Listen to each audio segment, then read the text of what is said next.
you had been called the Wolf of Wall Street of the solar industry. They would be all high-fiving each other, playing music. They'd all have their own songs when they got to sail. Now, many people will remember True Value Solar. 2011 to 2013, they were the biggest. Yeah. No doubt about it. We were doing about 105 installs per day just out of the Melbourne office. Did you feel at the time that there was going to be a reckoning at the end of this? When you see a company that uses price as their main value point, I start to see alarm bells straight away. I'm a huge advocate for inspectors getting on the roof. Back then, they weren't. Let's be real about renewable energy. Yep. 99.9% of people that put solar on their house only give a shit about reducing the energy costs. People having solar being charged to put it back into the grid. The sun tax. This is where it's really important for people to be jumping onto things like flexible exports. Look, I must say, this is one thing I do, and I've spoken to other LEIs that don't. When I sign off my certificate,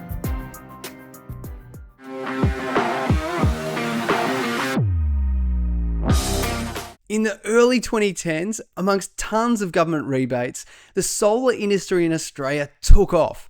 And one of the biggest companies to benefit from this was True Value Solar. But how could a scheme that's tried to increase renewables and decrease our carbon footprint actually go so wrong? Well, in this episode, I speak with Pat Southwell from Southwell Inspections, who's a solar inspector and used to work for True Value Solar in their glory days. We talk about how they were able to rise to fame so quickly and then crash so hard. Plus, if you're in the market for new solar, Pat's got some really cool tips on what to look out for when choosing an installer. This was a bloody awesome conversation and I cannot wait for you to hear it. Let's get into it. Pat, you bloody legend. Welcome to the podcast. thanks so much for having me. Great to be here. I want to get straight into it. I love getting in with a really hard-hitting question straight up, right? So first off, tell me what is your most craziest defect? I reckon, all right, so there's probably two, right? So the first one would be the worst defect I've seen, where someone just totally cooked a neutral bar. So just on the solar, where the solar neutral connects into the main neutral bar, obviously it had got loose and the whole thing was basically smoking when I got there. Yeah. So the whole thing was Smoking. totally, it was actually smoking. Like I feel like I saved this homeowner from a fire and from their whole house burning down. Then when the neutrals aren't unusual either. Was this a new install though? It was probably 3 months. Yeah. Probably about 3 months. So it had been sitting there just arcing away for a few months, Wow. Pretty bad, yeah. It was really, really bad. Like the neutral bar had like changed colours. Awesome. Yeah. Like a disco bar. Pretty much. Yeah. That's pretty much what it was. Yeah. And the other scary thing, there was no fire seal around that switchboard either. So where they penetrated into the board, just no fire seal. So if that had gone up, it's going to spread pretty quick. For those that have no idea about electrical, why is it important to have fire seal within the switchboard? Yeah, so it does, it negates the oxygen can draw in and out, move in and out of a switchboard enclosure. Yeah. And when you seal it up, you stop that. And if there is a fire that does start inside a switchboard or any sort of heat or smoking or whatever, it's got nowhere to go if you're starving of oxygen. Yeah. So that's one of the reasons, yeah. And is it Sparky's obliged to fit fire seal in other penetrations when they're doing an install? Well, that's probably a point of contention, I suppose. Look, I think they do, but then again, if I see that as an inspector, it's kind of hard to ping them on if they have it. Yeah, so they should. I definitely think that they should. Yeah. So for all the Sparkies out there, if you're listening, get that fire seal. I used to just paste this thing on. They must have thought I was an absolute shit Picasso or something. Well, you better. I'd rather be doing that. I'd rather be doing that than running the risk. Why would you run the gauntlet? Like just seal it up. Exactly. Just seal it up. AS3000 210.7. That's the one. Oh, he's on a bullshit. Is that the clause number? That's a clause 210.7. Holy shit! There you go. Yeah. You said there was two. Yeah. What was the other one? Oh, so the other one was just an absolute clusterfuck on the roof. Like it was just horrible. So there was just multiple defects. The guy had obviously no idea what he was doing. Look, he may have had an idea, but just didn't give a fuck. So we're talking clamping zones on the panels where, normally you want a clamp to be, they're normally about a quarter of the panel where you have it fixed onto the rail. So it's normally at about, 450 there or thereabouts. This was like 900. So you got half the panel just sitting there like a diving board. Yeah. So you had that sort of stuff, which is, probably not the worst thing. I saw other things like, which on that job, there was, that's right. That was the one where the cable, there was an array cable, which was sitting between the rail and the panel. Yeah. So then they've got the cable sitting there, and then you got the rail underneath, the panel on top. So then they fix the panel down, it just bites into the cable, and you're going to have an earth fault either straight away or in a couple of weeks or whatever. And, it can potentially liven up the whole system. So horrible. That one also had panels by themselves, which weren't earthed. So they just didn't bother earthing the whole system. Just use the roof as an earthing.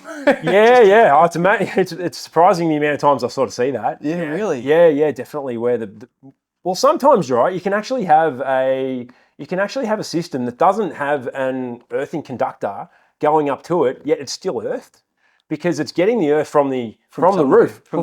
Yeah. And it actually does, it's solar earthing is sort of the same as your normal equipotential bonding or your main earth conductor, 0.5 of an ohm, right? Mm-hmm. So you can still get your 0.5 under 0.5 of an ohm, but there's no array earthing conductor.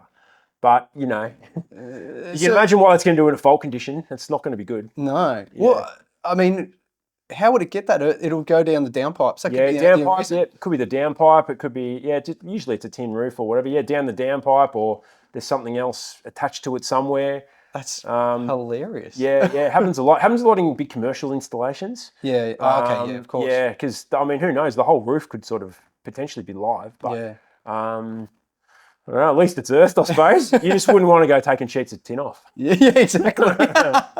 Yeah. So obviously, solar inspector. Yep. But you weren't just born being a solar inspector? Mate, I was born to be a solar inspector. No. No, definitely not. So how did you come about being an inspector? Let's just go back to the beginning. Yeah, obviously, at Sparky, you started out doing that. So when did you start moving into the world of solar? Yeah, so I started my apprenticeship when I was about 18. Worked with my dad for 5-6 years, something like that. Did my apprenticeship with him, just doing domestic, just house bashing mainly, light commercial stuff. And then, worked for myself for a little while, for a few years. Finally got my A grade like 4 years late. Oh, did you? Yeah. I should have got my A grade in 2003 and I got it in 2007. Oh, Jesus. So, I didn't get it straight away. Just a bit lazy at trade school and stuffing around, going over the Box Hill RSL and drinking pots at lunch. That sounds much like my trade. That's what we used to do. If anyone wants to get into the trades, this is about how good it gets, right? Yeah, that's it. I don't know if you could still do that these days and get away with it. I don't know. Maybe not. I've got some stories of blokes that were doing more than just pots, but anyway. It doesn't surprise me. Yeah. So anyway, worked for myself for a few years. Did work with a couple of other little companies, but I just saw this opportunity to get into solar. And I actually ended up just going and getting my accreditation, thinking that it was probably something in the future, but didn't really know what it was.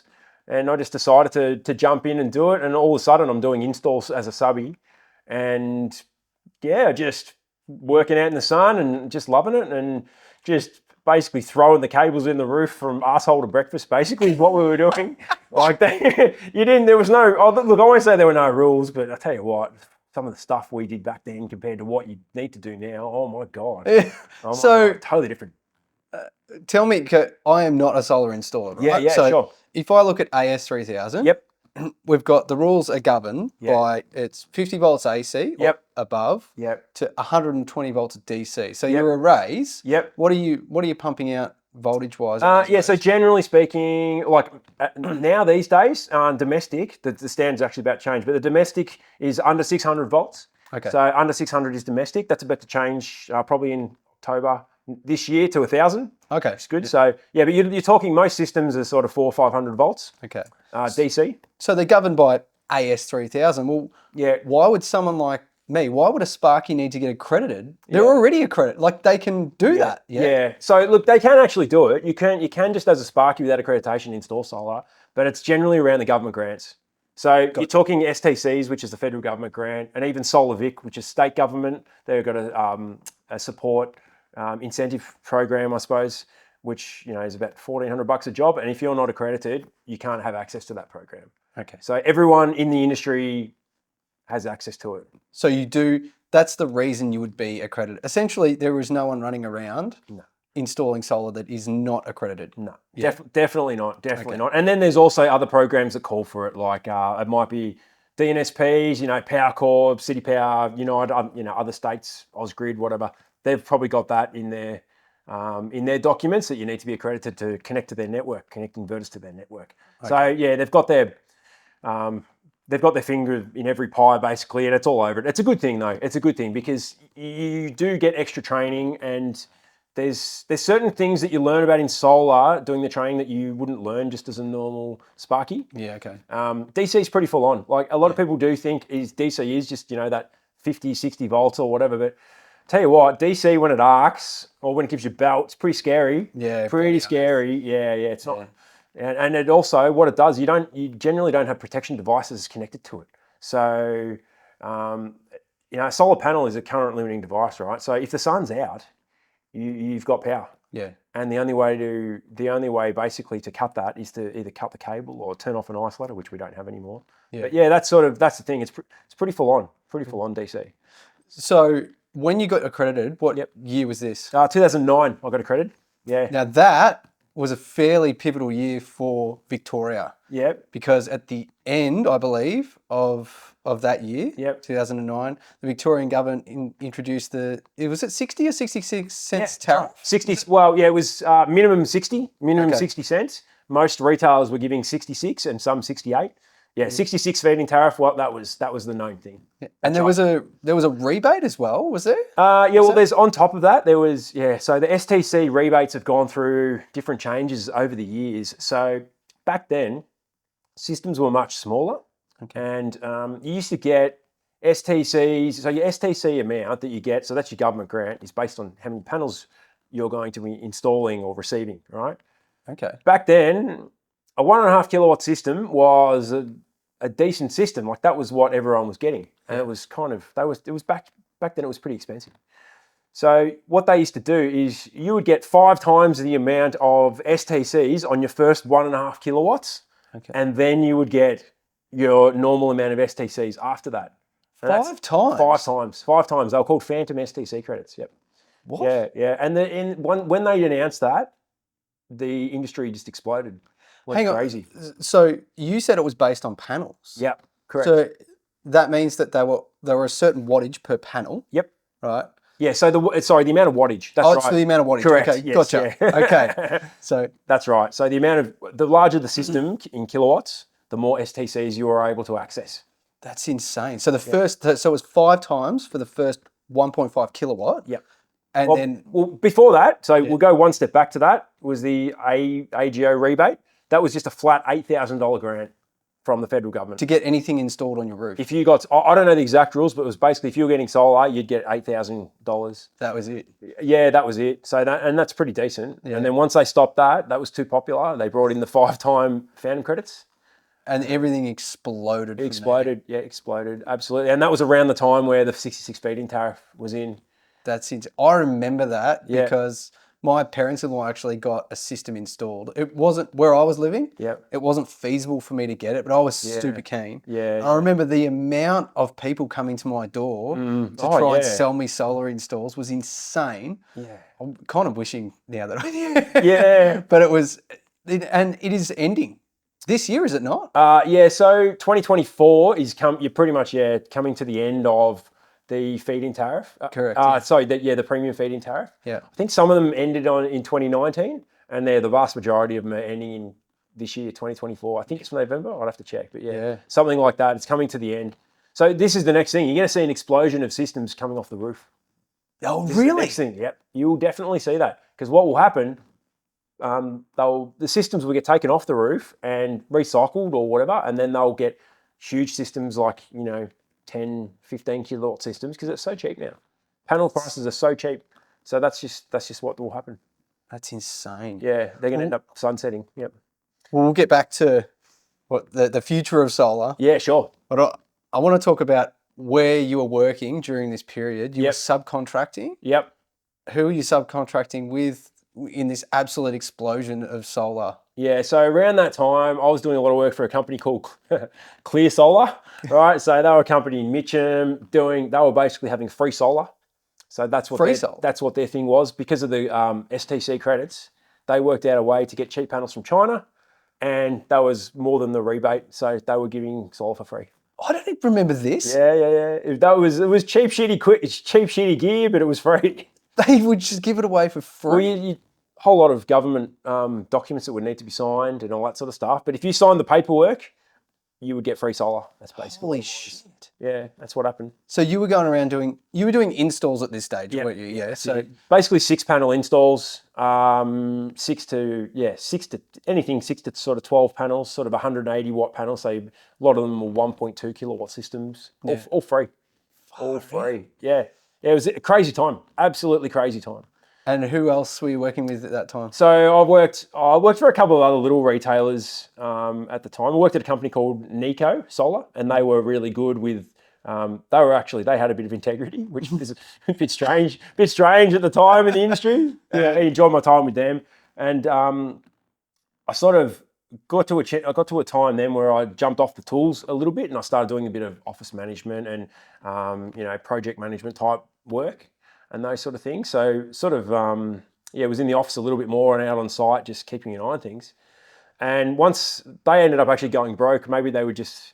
Maybe, I don't know, maybe the good guys just can't make it sometimes. I don't know. Nice guys finish last. Yeah, maybe. So they ended up going broke. And then I probably worked for the worst company I've ever worked for, which was Great Solar. And that was about 6 months. They sort of had really, really, really cheap systems. And I was back in that sort of sphere again. Yeah. And I couldn't install because I hurt my shoulder that year.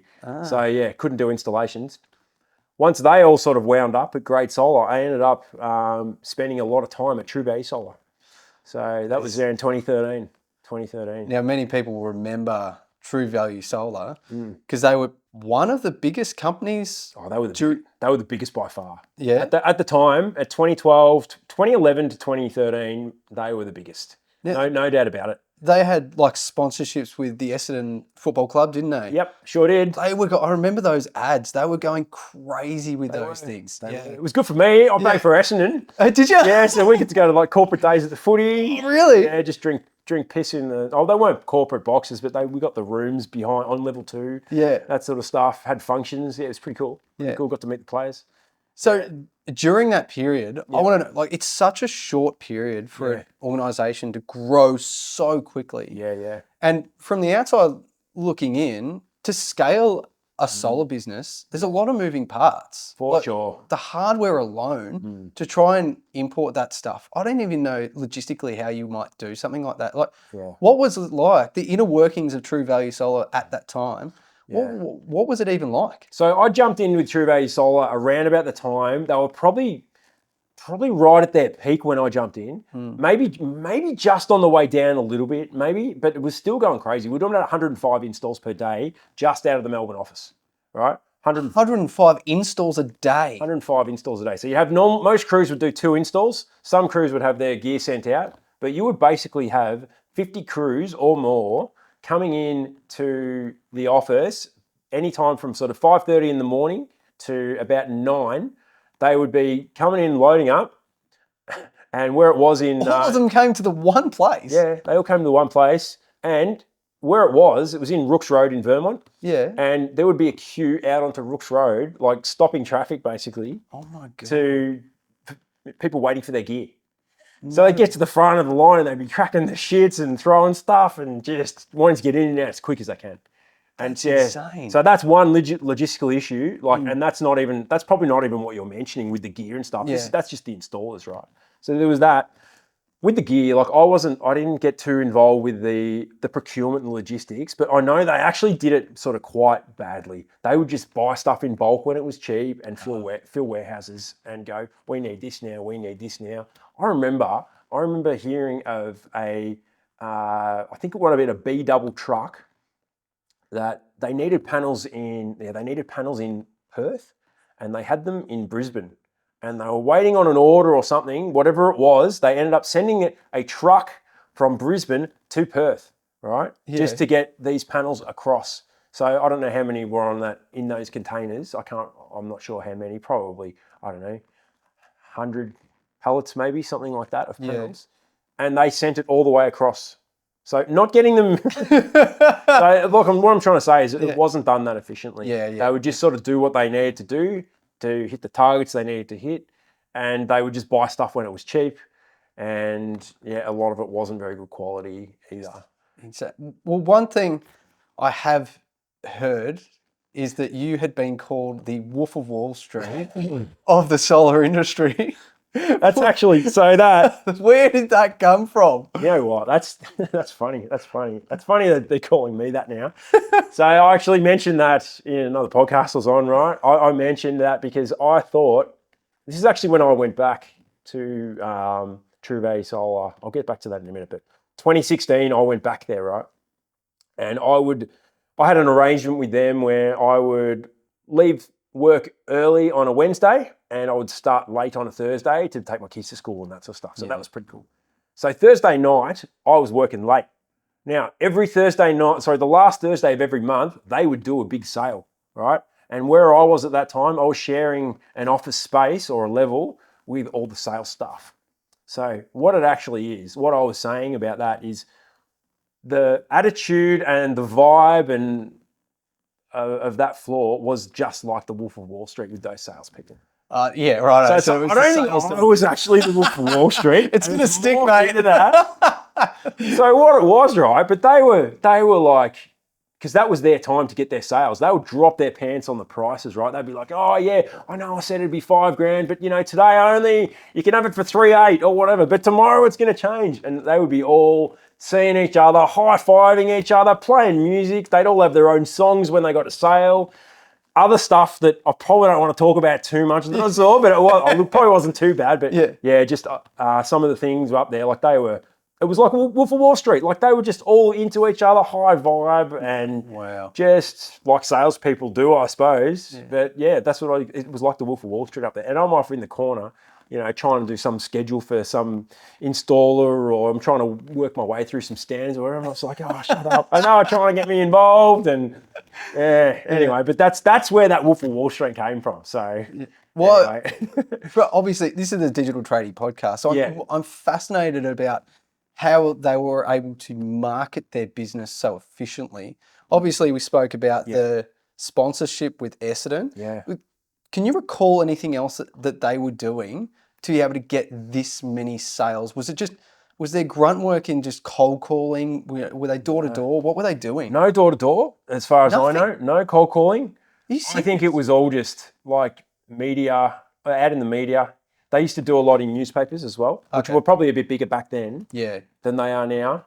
I'd say there would have been some digital advertising. Yeah. Would have been a bit of that. Mate, it was Essendon sponsorship and those TV ads, they would put so much money into that. It was insane. They would just pump it. Yeah, and then it'd just keep going and going and going. And then they got a reputation. Everyone knew them as number one. Yeah. So once you get that reputation, I suppose, it just grows from there, I suppose. And everyone wanted solar at that stage. People were like, oh, what's this new thing? Solar, I'm going to save money. Oh, how good. Yeah. Stick it up your ass, government. Like, stick it to the man, or not to the government, to the power companies, whoever it was. I'm getting something. This is good. I'm getting something for free. So they just sort of played on that. And smart. Like, they got a lot of sales. Like, so many people bought. It's just goes to show that you don't necessarily need to have an amazing product, which is something that I don't necessarily advocate for. Yeah, no, it's hard, isn't it? I agree. They didn't necessarily have the best product, but they were in front of everyone's faces. Yeah, they were out there. They were in the market. They were doing it. Like, I don't know. A lot of it's pretty ballsy, to be honest. Like, 100%. Yeah.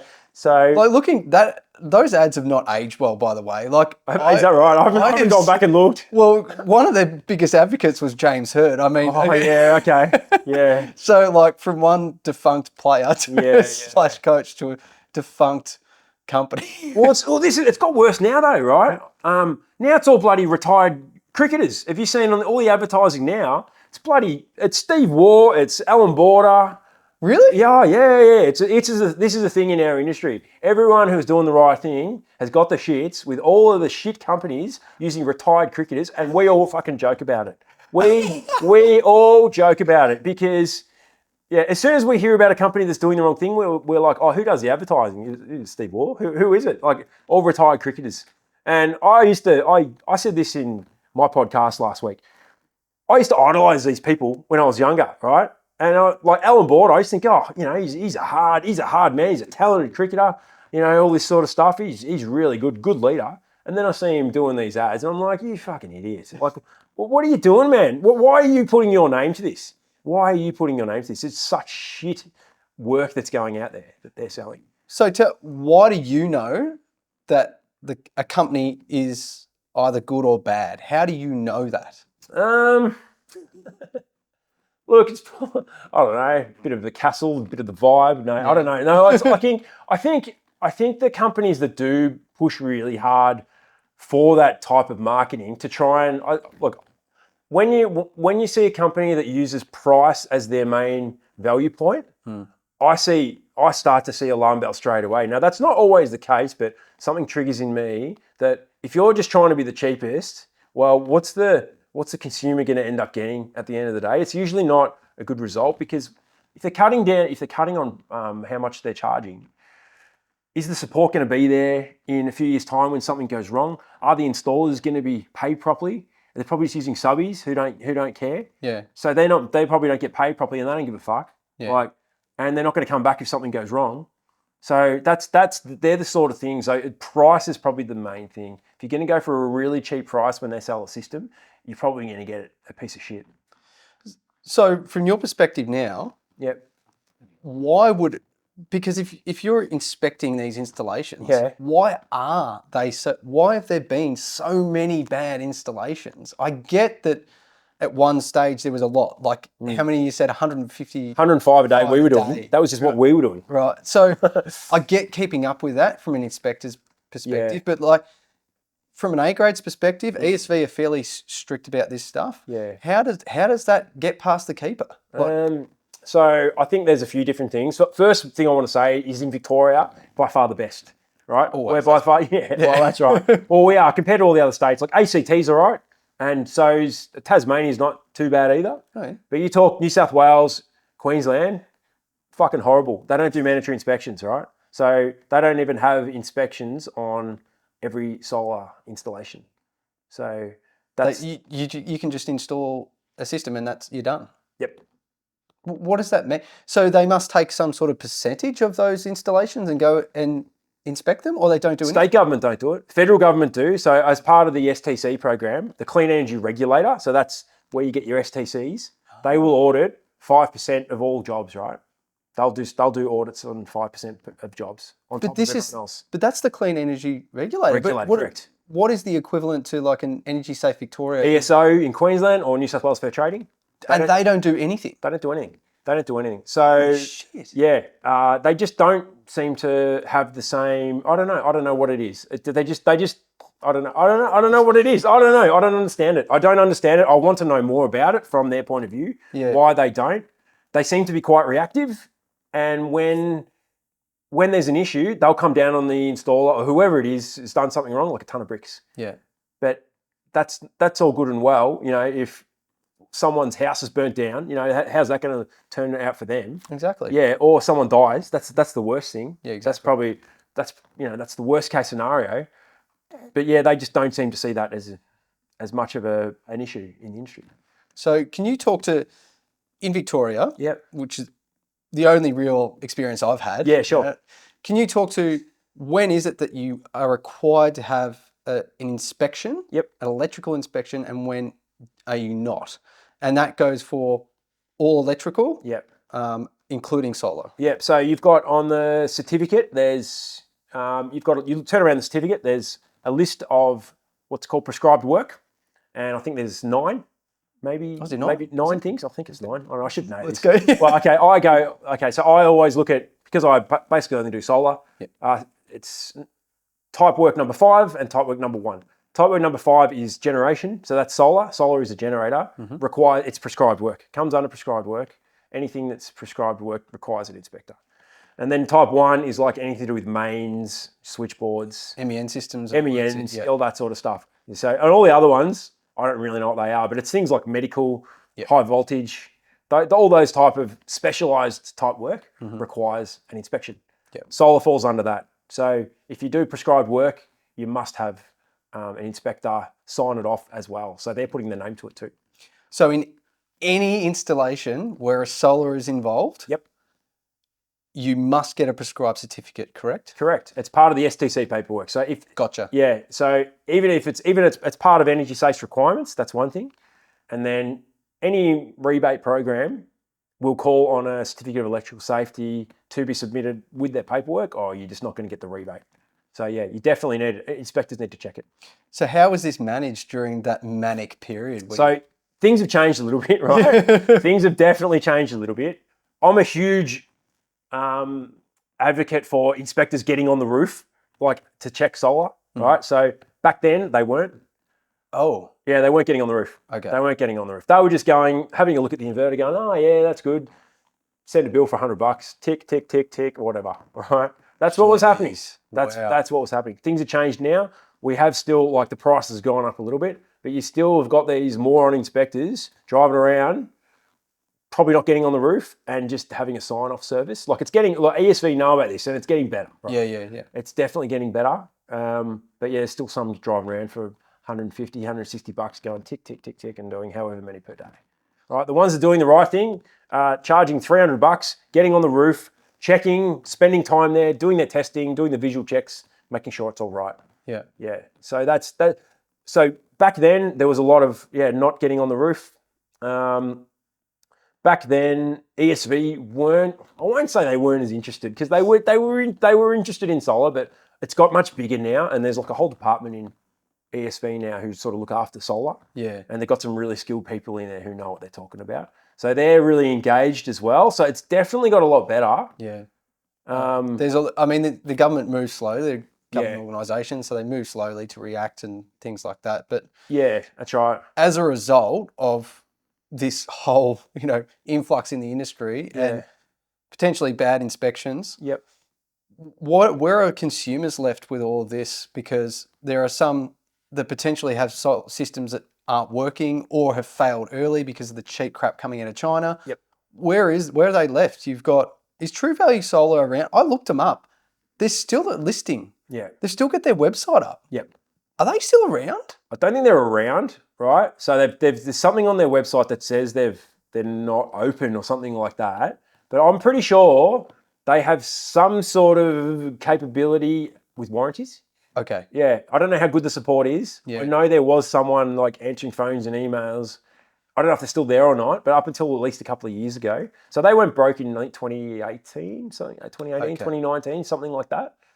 And since then, they did have, whoever the last owners of True Value Solar, they have put some effort in. I don't know if it's enough or whatever it is, but they have put some effort in to look after those consumers. But now what that means though, like they're still going to have to put their hand in their pocket. Right? As a consumer, you will have to. For sure. Really? Well, they're not going to pay for everything, are they? If you've got a faulty inverter, right? What if the inverter manufacturer has gone broke? What a True Value Solar who are on one skeleton staff or whatever, what are they going to do? They're not going to go, oh, well, here's another couple of grand to buy another one. They're not going to do that. Yeah. Yeah, they're just going to say, all right, well, yeah, you need to sort this out. Like, call another installer. So you're expecting that you're not going to get anything back, essentially. Just expect that you're going to have to get something new or take it off. Is that right? A lot of the time, unfortunately, that's what it is. Or you might have, you might find someone else who can go over there and rescue the system. Okay. And be able, they'll still have to pay for it. Yeah. They might be able to spend $400 or $500, tidying up a bit of the cabling, change the isolators, give it a clean, whatever it is. Yeah. And make sure it's all okay. So that's possible. A lot of these systems are pretty old and pretty shitty quality too. So they're probably not going to stand the test of time, a lot of them. Yeah. Probably not going to, The standards in the products now are much better than they used to be. So back then, I'd be expecting, once they come to 10 to 15 years, I'm not expecting a lot of them are going to be still connected to the grid. So you did mention isolators. Yep. Now, as a Sparky, I do try to follow the ESV stuff that comes out. And I do recall there being a big thing about isolators on panels. Yeah. What can you speak more to that? Like, what was that? Why is that an issue? What's the problem? There's a huge thing in the industry about isolators. The reason for it is because, like I mentioned before, you've got the solar panels are always producing power, right? If you wanted to make that PV-array cable going from the panels down to the inverter, that's always going to be live, right, if the sun's out. So if you put a switch in at the panels, you can then deaden that cable, right, for whatever reason. Yeah. Solar industry decided it was a good idea to do that. And then to do that, you ended up having something which is exposed to the weather, switching DC, which can be quite dangerous as well if it's not done correctly. And you're also, with these other companies that have been part of our industry, you're going to have poor quality product as well. So that's going to be a bit of an issue. So there's been a whole thing around DC isolators, and at the time we used to install them. We used to screw them to the side of the panel. So that was just the way we did it, up until about sort of 2015. So typically an isolator, so let's look at a split system on a house, right? Your isolator is there for a service person to come in, isolate so they can replace the piece of equipment. Correct. In this instance, it's not really there to prevent, like for a service technician to come in, turn off and replace the solar, because the solar arrays are always live. Yeah, correct. You're putting it in there to try and isolate anything downstream of that. That's right. Why would anyone bother going up onto the roof to switch it to... Good point. Good point. So, no, this is the thing. Like, so the reason that it was brought in was from consultation from the fireys, right? Oh. So the fireys are the ones that were pushing to have this isolator installed. No one in our industry wanted it, right? Gotcha. No one in our industry wanted it. Although there were people on maybe like, I think it's the EL1 committee, who do the AS3000. Oh, yeah. I think there were some people that looked at it and looked at AS3000 going, if you look at AS3000, you actually need an isolator up there, right? Because you need to have something which is adjacent to, you need to have an isolator adjacent to electrical equipment like that, right? So but I don't think that's the intent. I don't think it's the intent either. I totally don't think it is either. But for whatever reason, it was mainly the fireys that were pushing for it. Okay. So they wanted some way to be able to isolate that. Fascinating. Okay. Yeah. So it was all kind of came out from the fireys wanting this.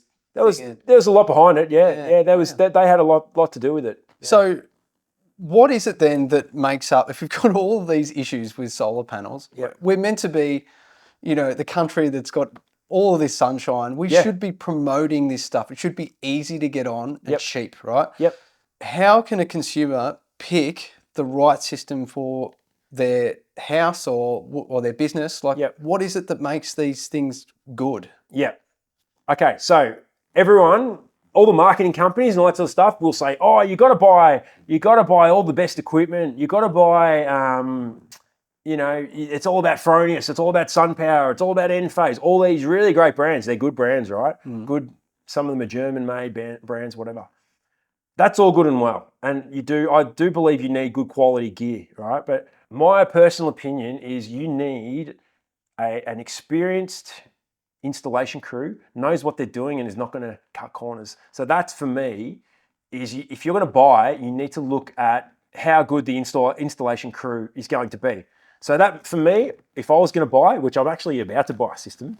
Oh, really? Yeah, I've already picked who I'm buying from. But I wouldn't go with a company who use subcontractors, right? Now, I'm not saying all subcontractors are shit, because they're not. Some of them are some of the best installers that are around, right? Yeah. They're really, really good, know how to run a tight ship.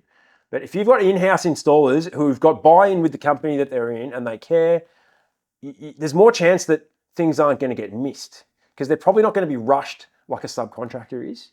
Subcontractors got to get the job done through that day, and they're probably going to cut corners. Yeah. If they're struggling with time, whereas the employee will be like, all right, well, we can come back tomorrow. We want to do it properly. We want to do it right for the consumer. So that's the first thing. I would go with a company who uses in-house installers.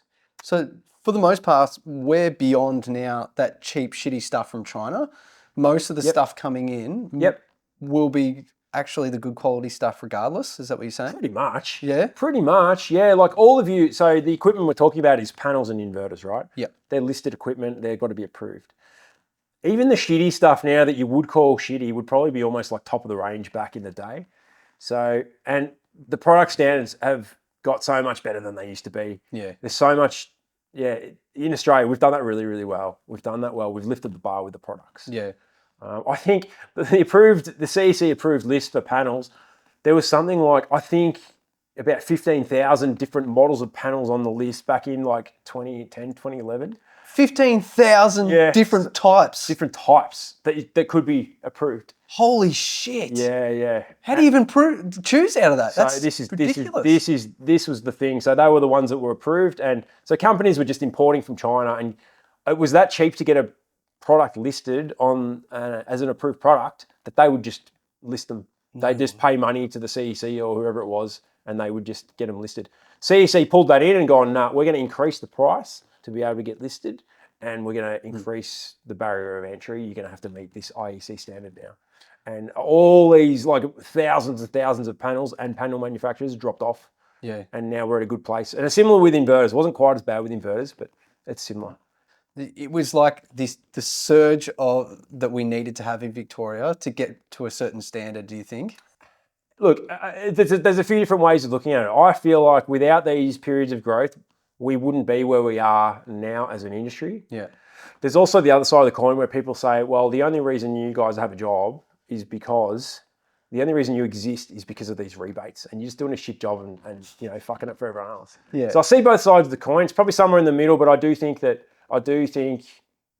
probably there's some lessons we have had to learn. We've had to learn the hard way. Yeah. But it's pretty good now. Like, it's pretty highly regulated. You can't get away with much. Like, these installers can't get away with much anymore. You've got to take selfies on site and all this sort of shit. And what's wrong with selfies on site? But if they don't get the STCs. Really? Yeah. It's pretty highly regulated now. So you've rattled off a few acronyms there, and I just want to step back. We love our acronyms. You do. So you've got the CEC, which is... That's a Clean Energy Council, sorry. Clean Energy Council. So they were the holders of the accreditation up until about 6 weeks ago. They held it for 16 years. And now that's been taken over by an organisation called SAA, Solar Accreditation Australia. New organisation who are doing the accreditation. And this is that was mandated by the government that they do that? Yeah, the Clean Energy Regulator basically chose SAA as their partner for the accreditation program. Now, you know a lot about the Clean Energy Council because you worked for them, correct? I did. I worked there about 5 years. That's right. And what were you doing at the Clean Energy Council? Just basically getting on the phone, copying abuse, got physically threatened a couple of times. What else did I do there? Yeah, no, that's about it. No, I did pretty much. Yeah, so that was like not on the tools at all there. So we were holders of the accreditation at the time. When I started there, we were about 3,500 accredited installers. By the time I left, it was at around about 8,000, something like that. Wow. Yeah. So I was part of the technical team, and I worked my way into a position. I was a technical team leader for the last sort of couple of years. Yeah. And we would do tech support. So first and foremost, anytime an installer's got an issue on site or wherever they were, they can call us up, tech support, talk to a bunch of experts. Okay. This is what you need to do. Here's the part of the standard. Pretty good service, to be honest. Yeah. Not bad. And we do emails as well.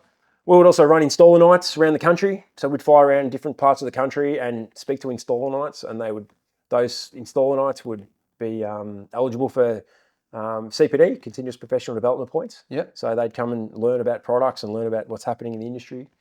We'd also do things like the All Energy Conference, which is in Melbourne. It's the main event for our industry. Happens every October. We'd have a big part to play in putting all that together, doing little sessions and speaking to a lot of installers, that sort of stuff. Yeah, anything to do with we do a lot of like advocacy type stuff. So anytime there's a change in a government or a government policy, or they wanted to bring something in, they would come to us for consultation, and we would speak on behalf of the industry and tell them what they sort of needed to hear from an installer's point of view. That kind of blows me away from an electrical perspective. Yeah, we've got ESV governing essentially most of the installations within Victoria. Yep. They've only just recently introduced continual professional development for A-grade electricians. Yep. And you guys as solar accreditors have been doing this for ages. Yes, I've had to do it. So I think they used to have it You used to not have to do it for your first 2 years, was back in the day. Okay. So I never had to do it from 2009 to 2011. And then from then, I have to get 100 points every year. So I've been getting 100 points every year for the last, whatever it is, 13 years.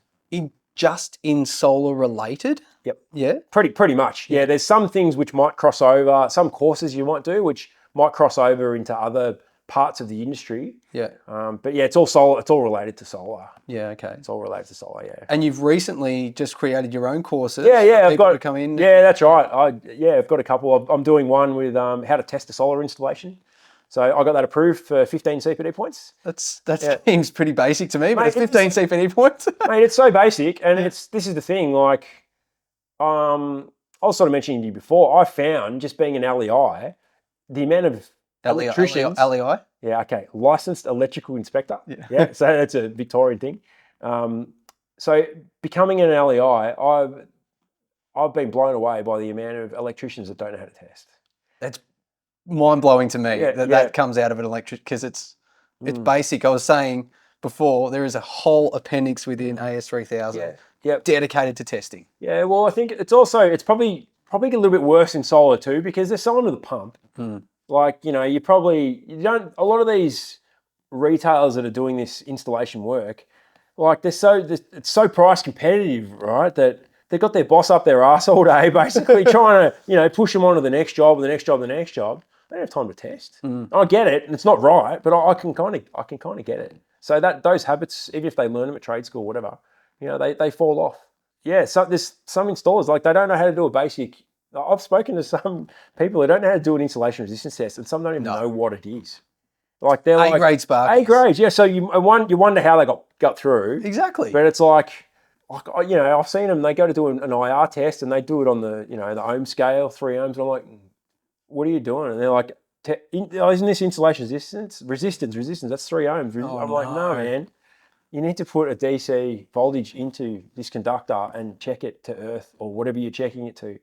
That's what the test is. You're checking the insulation to see if it's in good nick or not. Yeah. So they don't get it. A lot of them don't get it, but it's an education thing. Hopefully you can. But this also comes back to more recently, in maybe the last 5 years, we switched systems energy safe. Yeah. And they actually do have, for non-prescribed certificates, you've got a list of testing things that you can put in. Yeah. None of those are mandatory. No. Why not? It's a good question. I'm talking to ESV right now, if you're listening, like, why are they not mandatory? It makes no sense to me. Look, I must say, this is one thing I do, and I've spoken to other LEIs that don't. When I sign off my certificate, I get the same. So I fill out the right-hand side of the certificate, right? Yes, yeah. To sign it off, and we get the same things come up. All your mandatory tests, earthing continuity, installation resistors for your mains, all that stuff, correct circuit connection, polarity, whatever it is. I always fill it out. Now, I don't put my testing results in there, right? But I say that I've done it and that it's compliant. It's not mandatory. And I know other LEIs that don't even bother. Maybe I'm doing it a bit overs. I'm not sure. But it should go on the certificate. It really 100% should be on there.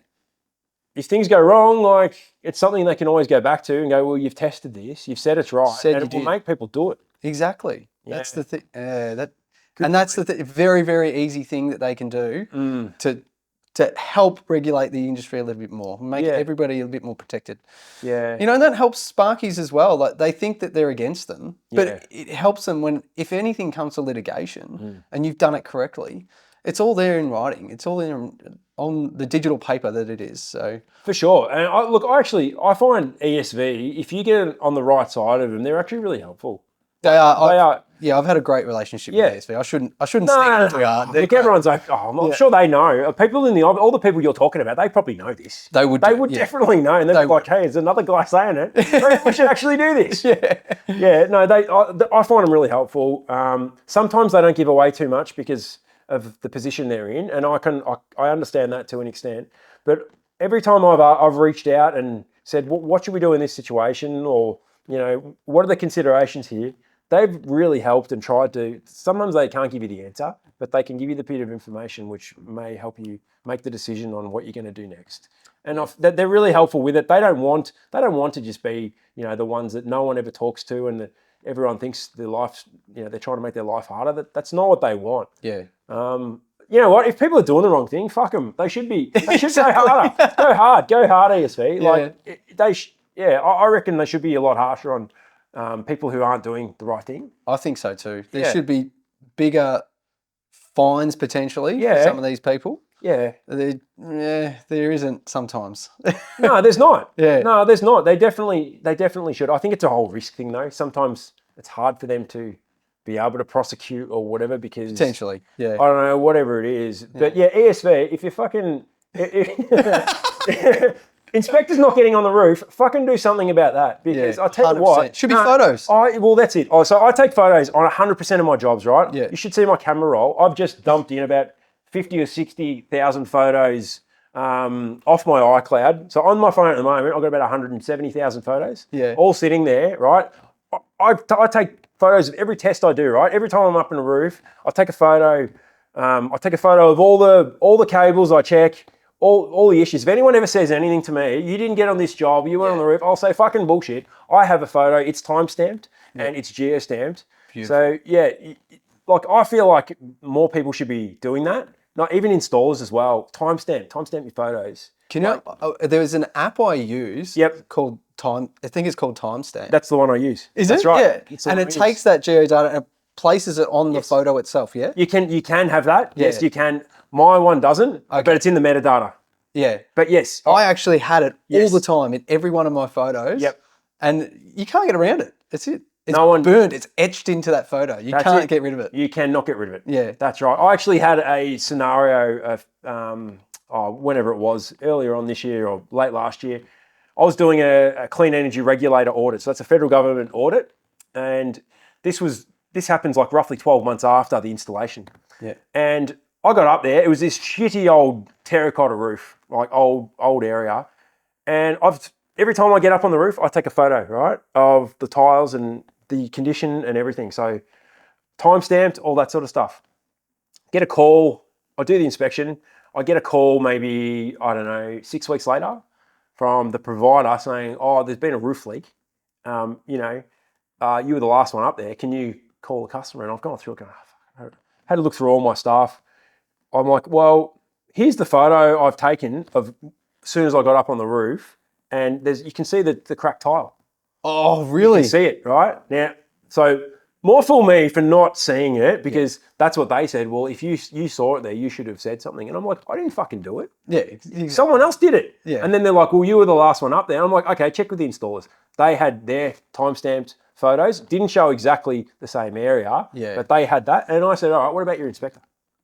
Yes. Where's his photos? Where's his photos? Oh, our inspector doesn't take photos. I'm like, fuck off then.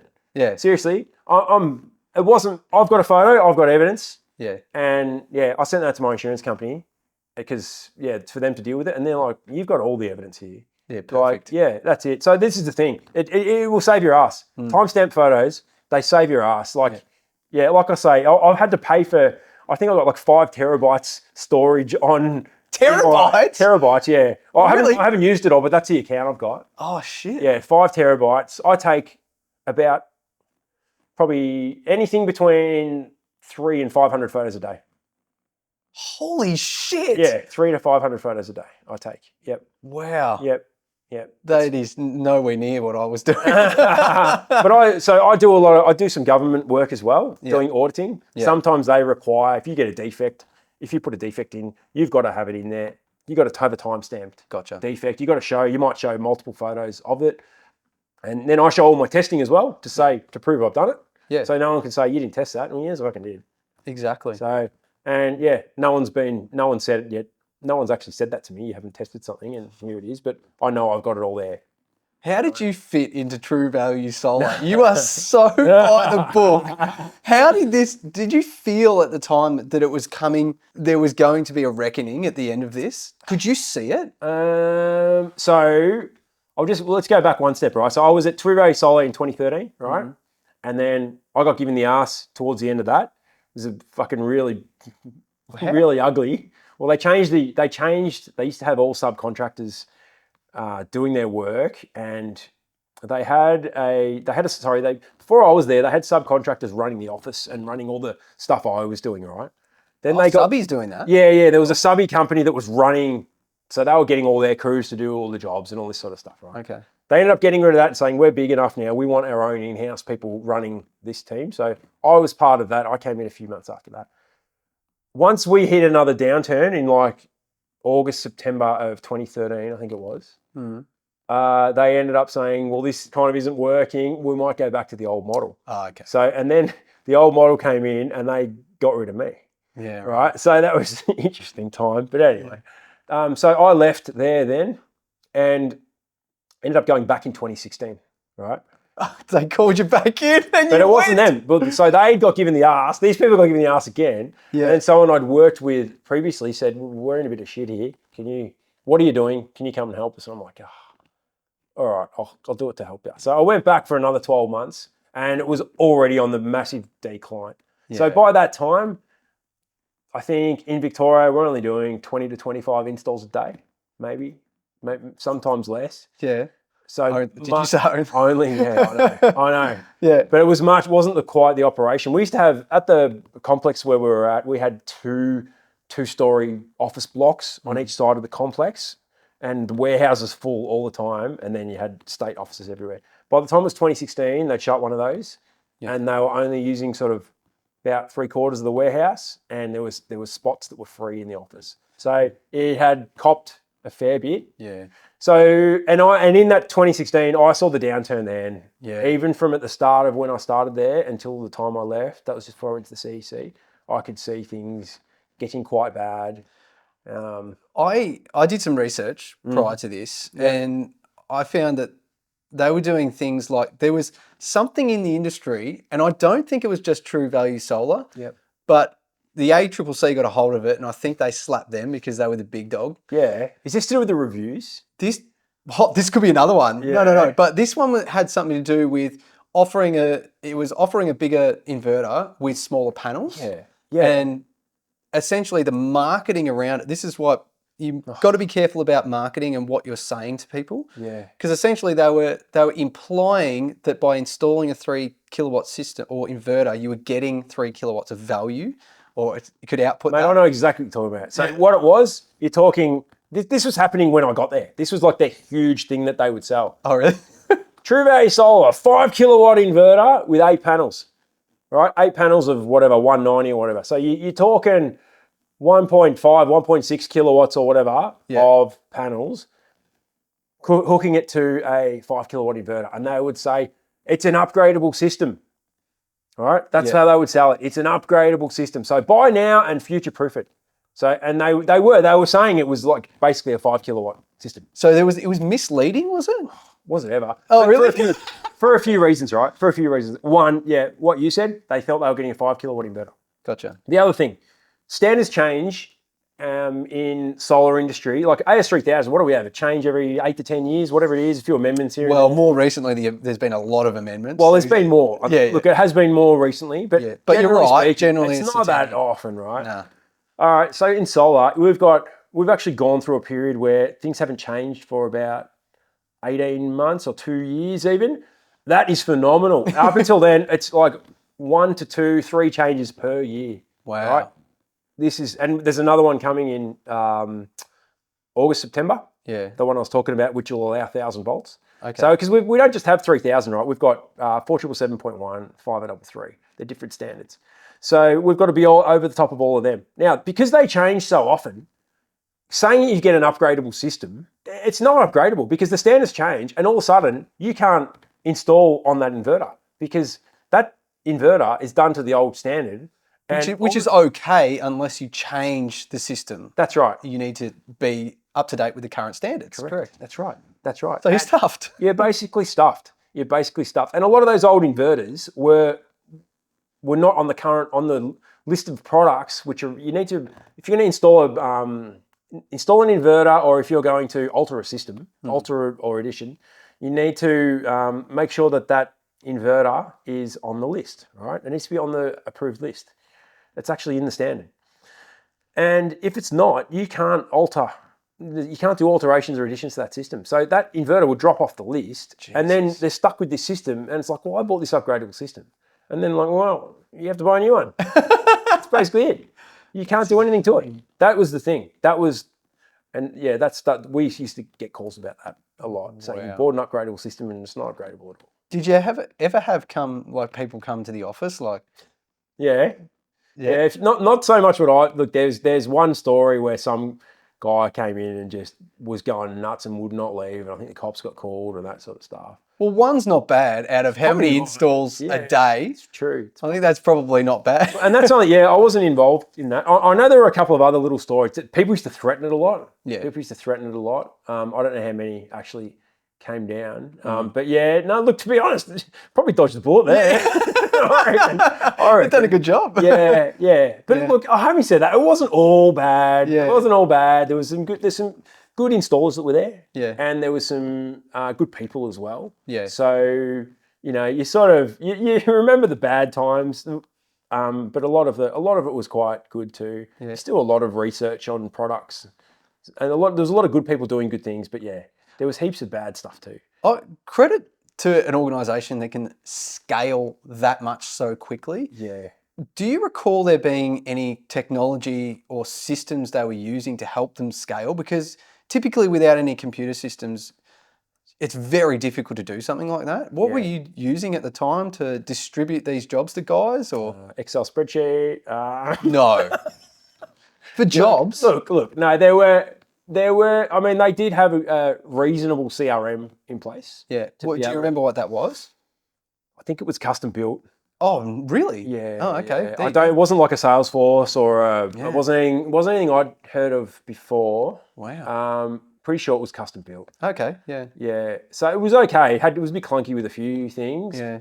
Yeah, that was. Yeah, looking back, it was probably all right. That CRM was actually probably all right. We never had too many issues with it. Yeah. Thinking back now, I've worked at other companies and even at the CEC, some of the CRM systems they had there, just not keeping up and requiring all these extra things to be able to do, and it just couldn't handle it, and would have hissy fits and all this sort of stuff. No, it was actually pretty good. I don't know, maybe they just got a good IT crowd or developers or whoever to do it. Yeah, they were actually pretty good, to be honest. Wow, okay, there you go. Yeah. I know, that's probably surprising. It is kind of, I mean, it's not surprising to me that it worked. Yeah. Because you simply cannot scale. At that volume, you just can't do it. Yeah. That's fascinating. I feel a lot of the scalability that happened was on the back of people's mental health. Oh, really? Yeah, for sure. Like I was working there, I wasn't getting paid what I probably should have to be doing that sort of stuff, and you're just getting pushed and pushed and pushed. One thing we haven't even gone through yet is my phone used to just ring flat out in the morning, right? So you'd have this line of installers going out the door, and then steadily my phone would start ringing at about 7:30, 8 o'clock. It'd just keep ringing and keep ringing and keep ringing, and then I'd get a break at about 10:30, and then it'd start ringing again, and all these things with installers not happy about what they were asked to do. Okay. Whether that was poor communication with the customer, or panels not being sold where they should have gone, or a sales person just selling a job that's 26 panels and you can only fit 8. That kind of shit. That was like all the time. Or they'd go, well, we have to put the inverter right at the other end of the house and you're not paying us enough for the cable runs. We need extra. Were most of these guys subbies? Yeah, all subbies. All subbies. Oh, you didn't have any full-time Sparkies doing In install? 2016, they had like 1 or 2, maybe even 3 crews doing stuff. No. 2012 and 2013, it was all subbies. 100% subbies. That's insanity. Yeah. They were everywhere. And they'd call me. So this is what I'm saying. I'd be the first port of call. Like 105 installs a day. Yeah. Every one of those subbies are directed to you. Yeah. So every now and then they couldn't get through to crazy. me. They'd get because I'd be on the phone to someone else, or I'd be like, I fucking can't deal with this today. I'm not answering my phone for a little while, or whatever it was. Yeah. Or they'd start calling the schedulers. They'd always just try and get through to someone. Yeah, but I'd be the first one they'd call. So all of these ups and downs throughout your career in the solar industry, and you've stuck with it, which I think is pretty admirable, to be honest. Yep. And you've been on the good side of it. You've been with the Clean Energy Council. You're now an inspector trying to clean up the industry. Yep. I think. Yeah. The big question is that do you believe in solar? Are you talking like in the big picture or the just... big picture of solar? Do you think that it's worth all of the stress that's going on within the industry? Do you think it's worth it? Yeah, I do. I really do. It's a great industry for starters. Like that's one part of it. So the amount of good things that have happened in solar and the amount of good people that are in it, I think it's made it worth it. But I think if you look at it now with batteries coming up as well, so just solar by itself, with where we're at now and where the grid's at, probably doesn't make as much sense as it did before. But if you add a battery now, it's a total game changer. It totally changes the way you can use your appliances, what happens in a blackout. Stabilizing the grid is another thing. Batteries stabilize the grid. It's something that they do that a lot of people don't understand. So, can you talk more about that? Yeah, I'll try my best because it's not my 100% forte. But so if you've got, for instance, a lot of people think solar's got a bad reputation for when you're feeding back out into the grid, people aren't using their power. Spring's a good time of year in Melbourne, for an example of this. So people aren't really using aircons. It might be 22, 23 degrees. Not enough for an aircon, but bright sunshine, all being pumped out in the grid. If there's no one working from home, it's all just going out into the grid. And what that'll do is you'll have voltage rise in the grid. So that's going to cause voltage rise if that power's not going to be used. So if you've got a battery, the battery will absorb all that power and it's got somewhere to go. It's going to keep grid voltages down. So the DNSPs are going to be loving that. DNSPs? So a lot of other people will call them utilities maybe. Yep. Distribution network service providers. So that's your Powercore, City Power, AusNet, all those. Yeah, so... and they love it because they actually have to foot the bill to upgrade the infrastructure. Yeah, that's right. Which brings me to my next question is that more recently there's chatter around solar, people having solar being charged to put it back into the grid. The sun tax. Yeah. Is that what they call it? That's what they're calling it. So it's up in Ausgrid areas. So that's New South Wales. That's like Sydney Metro kind of, that's their distributor there. Yeah, I think they're getting charged, I think it's about 1 cent per kilowatt hour. So it's a start, and once you open the floodgates. Exactly. Yeah, so this is where it's really important for people to be jumping onto things like flexible exports. So flexible exports can be, what I was speaking about before, you're feeding back out into the grid. Flexible exports mean the DNSP is able to basically turn off, or not turn off, they can turn down, they can ramp down your solar remotely. Yep. Right? And this is a new thing. It's going to become a requirement in Victoria from the 1st of July. Oh, really? Yep. Okay. Although the DNSPs aren't quite ready, so we'll see what happens with that. But it is in the Solar Vic notice to market. This is meant to be a requirement. Okay. Most inverter manufacturers are capable of sort of doing this already anyway. So they'll need an internet connection to be valid, to be working, and then the DNSPs they'll be able to ramp it down where they need to. So that's a huge game changer now. Rather than them having to just upgrade infrastructure because that everyone's got solar or whatever, they can just turn the solar down when they need to, and then they can take it back when they need to as well. So it's huge. It begs the question, is it even worth feeding into the grid? Yeah, it's a good point. Not really. I mean... That's a good answer. Yeah, no, it's not. Well, it's not. Well, we used to get 66 cents. Yeah. Now we're getting 3 is the minimum in Victoria. 3 cents. 3 cents. 3 cents. You get some retailers that'll give you more, but 3 cents is the minimum. It's nothing. It's pathetic. Yeah. Yeah. But look, I can, from the DNSP's point of view, I can sort of understand that to some extent because if everyone gets solar, no one's buying power, and I know this is the whole thing. They're still maintaining the poles and wires.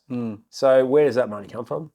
So it's kind of I get it, but there's other ways around it. I think like flexible export. So if flexible export becomes a really good thing and they can work it out and dynamically control everything really, really well to help the grid, well, I think we should be pushing it back out into the grid if it helps the networks. Like I don't really care with my system if I'm pushing it into the grid or not, or getting my 3 cents. Yeah. But if it is helping the network and helping other people, I suppose, out in the street, keep their power on or whatever it is, then I think it's a good thing.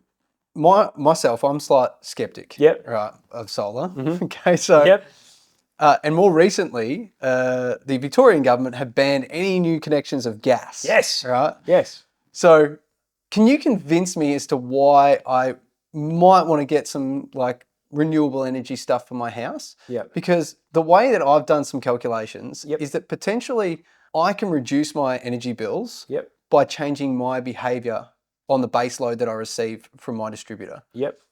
Why are we not talking more about that than being like, I'm just going to keep my habits and install new shit on my roof? Yeah. What is, convince me. Yeah. Look, I don't know.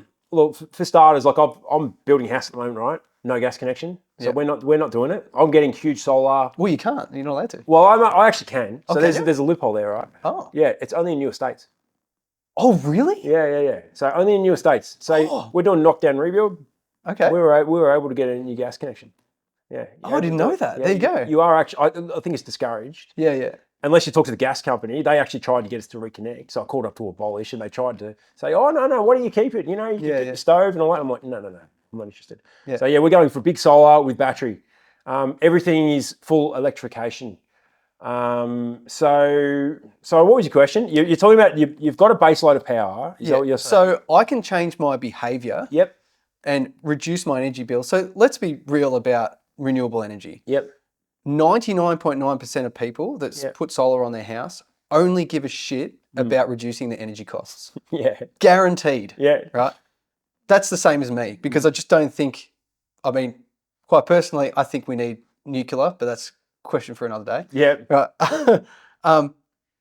But I can reduce my energy bills by changing my behavior and the way that I use my electricity. Yep. Why aren't we talking about that conversation instead of, well, let's just keep burning through electricity, but just stick some solar panels in our roof? Yeah.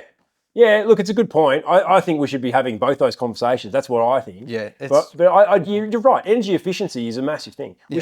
We should be changing our habits to whether it is to try and get rid of these duck curves in the grid that are happening from the DNSPs, or whether it is, I don't know, just to be using less energy. I agree with that. We should be having that conversation. Yeah.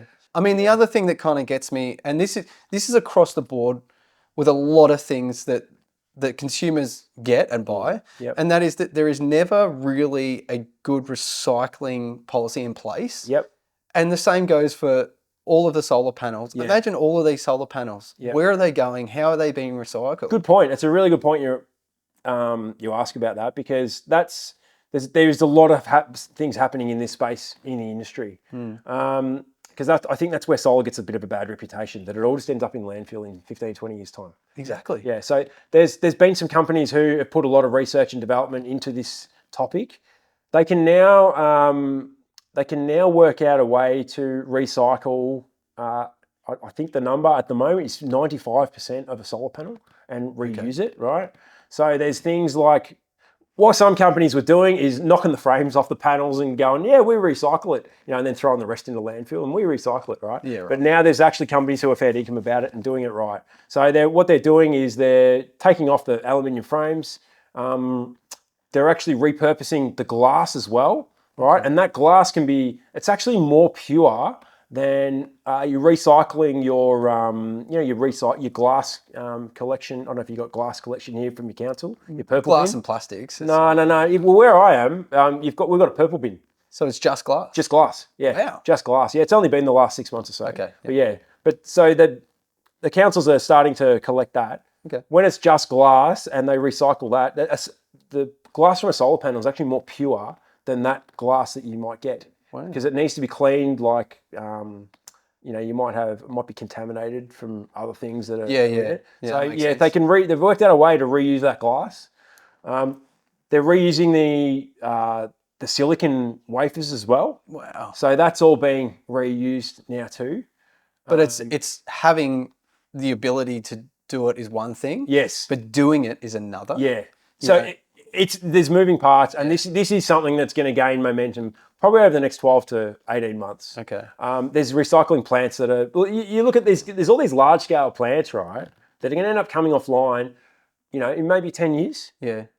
We need to solve this problem, or else if that problem's not solved, we're just going to have this huge landfill issue that's going to make things even worse. It's definitely being thought about. Yeah. And I think they're doing it quite well now. Like there's some new things happening and a bit of money that's gone into it as well. Well, I hope it does because like, I like the concept of it. Yeah. But for me, I haven't found a reason to use it in my house. And Yeah. the other thing goes for batteries as well. Yeah. Like recycling batteries is notoriously bad for the environment. So so there's some stuff around batteries being recycled as well. Like I think they're working out ways to strip it all back down and reuse all the materials.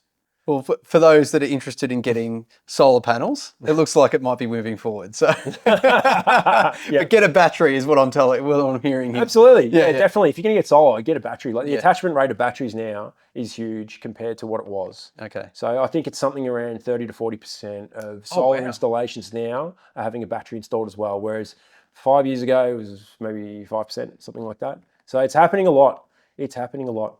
Do you see another era of true value solar in batteries? Do I ever? Do I ever? New South Wales government just released a government grant, right? Yeah. For batteries from 2 kilowatt hours to 20 kilowatt hours, I think it is. And I think the grant, I'm not sure, 2,000 or 4,000, whatever it is.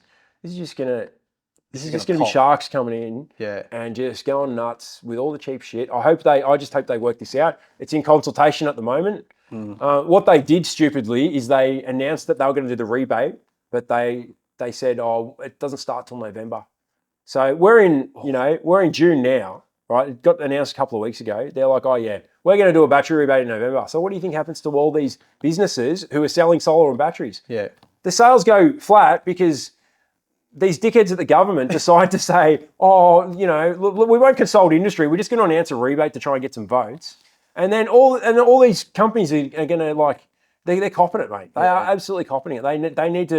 The governments need to be better at their consultation with industry when they announce these rebates because it absolutely fucks up these companies big time. But that also gives a good period of time for bad players to get ready. Does it ever? Yeah. That's right. I don't understand why they don't just go 4 weeks before, then because everyone can handle a 4 week downturn. Yeah, exactly. And then they can ramp up for it. They can get ready, right? They've already got things in place. But if you're going to be overseas and think about starting up a company in Australia, it's going to take a while to do that. Yeah. Just to get onto this rebate, it's going to take a while. Yeah. But yeah, let's let the good players. Let them do well out of this. That's what it should be. All right. So I want to talk about technology. Yep. Is there any technology in your business that you're currently using that helps you? And when we talked about apps and stuff, so I do this thing called the Tech Tool of the Week. Yep. Tell me about some sort of app that you're using to help you get better performance out of your job. So yeah, there's nothing specifically that is anything new. I mean, I use things like the Sunseeker app. Yeah. Right. So that's great. Is that the augmented reality one where it shows you the? That's great. Yeah, that's been around for 10 years. I know. Yeah. How good is it? Yeah, I got it when it was free. I don't think it's free anymore. Oh, isn't it? Oh, well, maybe the light version is. Yeah, okay. But yeah, I got mine. Yeah, mate, it's great. It's so good. I use that probably at least once a day. Okay. I use that. That's only a little thing that's a bit old, but yeah, great. Works out really well. I can see where the sun's tracking. I can see where there's going to be shade on an array. I can see if an inverter is going to be in sunlight during a day. And yeah, I can actually take a snap of it. I can take a screenshot of it and it shows where the sun is at any particular time of the day. That's great. It works really, really well. Yeah. Well, mate, it's been an absolute pleasure having you on the podcast. Yep. Where can people find you if they want to get in touch, they want an inspection, they want to know more about solar? Yep. What platform are you on? Yeah, so Southwell Solar Inspections is my company. So our website is southwellsolarinspections.com.au. We've got some training programs on that. I do my own podcast as well, which what's that called? That's called Solar Sidekicks. Yeah, I do that at a community radio station, Radio Carrum. And yeah, I do a weekly podcast where I get to speak to people in the industry. So yeah, there's some links to that in there. Yeah, so that's our website that we do. Yeah, it's mainly the training that we're concentrating on at the moment. Okay. And yeah, I'm still doing a lot of inspections, like that's happening. So yeah, if anyone's doing solar installs and wants a solar inspector, I'm definitely happy to have a chat with them, that's for sure. There you go. Yeah. Pat, thank you so much for being on the podcast. No worries, thanks very much. Right, a big thank you to Pat for coming on the podcast. That was super awesome. I love that conversation. Now, I say this every week, but if you could please like, subscribe, and share this podcast with your mum and some other people, if you like. That would be amazing. It helps me get some awesome guests like Pat on. It really is difficult to get people on podcasts these days. I don't know why. But otherwise, until next time, make sure you're creating some legendary content.